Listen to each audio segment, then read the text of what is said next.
Bonjour, nous sommes le mercredi 9 avril 2025 et le sujet est les rumeurs concernant le CPU haut de gamme de Qualcomm, le Snapdragon 8 Elite Gen 2 qui succède bien évidemment au Snapdragon 8 Elite qui lui-même succède au Snapdragon 8 Gen 3. Ils ont changé de nom. Il a été présenté en octobre 2024 en ce qui concerne le Snapdragon 8 Elite. On a quelques informations, enfin pour l'instant c'est des rumeurs, concernant son successeur, c'est-à-dire le Snapdragon 8 Elite Gen 2. N'oubliez pas de vous abonner pour plus de news sur le monde de la high-tech ainsi que les bons plans, également sur mon Twitter et en description sous toutes mes vidéos, vous pouvez les retrouver dans mes playlists. Alors celui-là sera gravé en 3 nanomètres, il n'y aura pas encore de Qualcomm gravé en 2 nanomètres, on aurait pu penser, et il sera gravé en 3 nanomètres de 3ème génération. En ce qui concerne sa structure, ce sera du octo-cœur. Après, les informations datent d'ici du 28 mars et on a d'autres informations un peu plus récentes qui datent d'hier. Comme je disais précédemment, ce sont des rumeurs. Et sans surprise, Qualcomm devrait continuer à s'appuyer sur ses cœurs pour la Snapdragon 8 Elite Gen 2, repérée par le Future Digital Chat Station sur Weibo, un réseau social chinois. Ce successeur, surnommé SM8850, alors que le Snapdragon 8 Elite original et SM8750-AB serait équipé de 2 cœurs Orion Prime et 6 cœurs Orion Performant, donc un octo-cœur, tous de seconde génération. Et sur d'autres, il parle de Pegasus.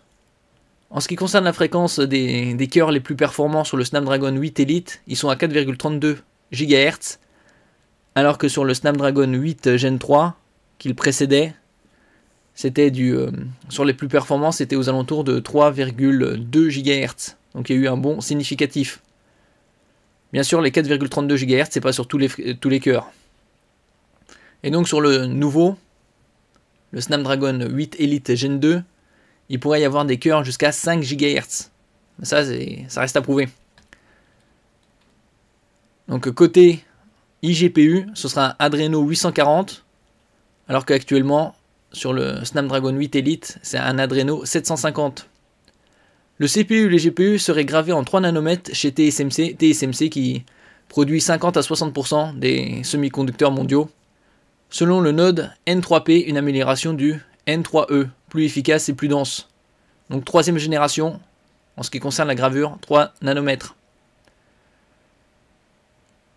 Probablement le Snapdragon 8 Elite Gen 3, qui sortira donc en fin 2026, sera gravé en 2 nanomètres, voire peut-être 1,6.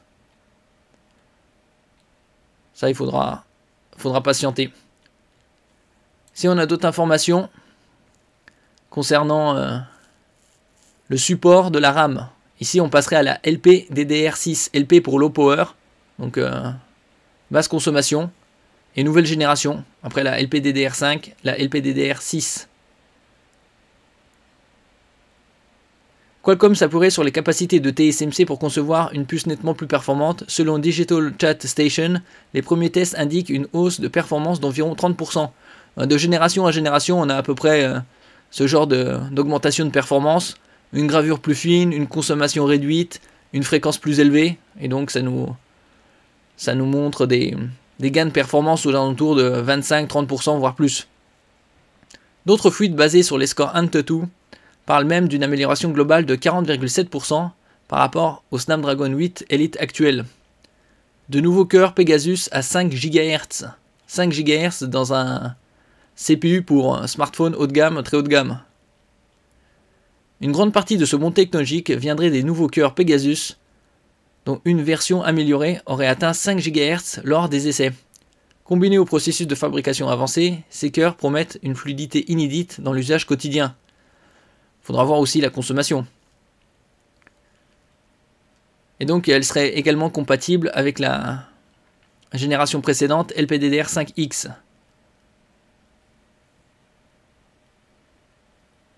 Donc pour les smartphones un peu moins onéreux, puisque bien évidemment, à chaque fois qu'il y a une nouvelle génération de RAM, c'est toujours un coût technologique supplémentaire. Elle prendrait également en charge l'ARM Scalable Matrix Extension SME, une technologie capable d'augmenter les performances multicœurs de 20% supplémentaires. Cette avancée permettrait à Qualcomm de rivaliser directement avec Apple et sa puce M4, notamment dans le traitement des applications d'intelligence artificielle et de machine learning. Ça, c'est le cœur de la bataille des firmes technologiques, de la high-tech, intelligence artificielle, machine learning. Et donc, d'après certaines fuites, le Galaxy S26 Ultra de Samsung, le S25 Ultra et les autres déclinaisons sont sortis, comme toujours, fin janvier, en ce qui concerne les S24 et S25. Donc le S26, ce sera probablement fin janvier, début février 2026. Pourrait être le premier smartphone à intégrer ce nouveau CPU. Je pense que ce sera le Asus ROG Phone 10 qui intégrera le nouveau Snapdragon 8 Elite 2. On verra. Il y a encore pas mal de mois pour avoir des informations plus fiables, officielles. Et donc la présentation de ce nouveau CPU se fera en octobre. Le Snapdragon 8 Elite Gen 2 devrait bénéficier d'une augmentation de la taille de son cache, alors que le Snapdragon 8 Elite dispose de 12 mégaoctets de cache L2 par cluster pour un total de 24 mégaoctets. Le nouveau modèle pourrait voir cette capacité passer à 16 mégaoctets par cluster. Cela porterait le total à 32 mégaoctets de cache L2, bien que les détails concernant le cache L3 restent inconnus. Donc ça, c'est dans le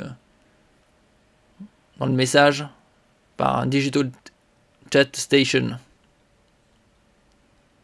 Il parle également de la LPDDR6 qu'on a vu précédemment et rétrocompatible avec la LPDDR5X. La plus performante en ce qui concerne la LPDDR5X, elle est à 10 667 MHz.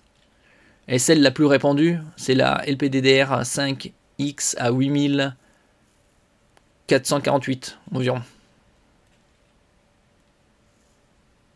Donc il faudra patienter encore quelques mois pour avoir d'autres informations. Et bien évidemment l'officialisation vers octobre. Merci pour votre écoute et à la prochaine.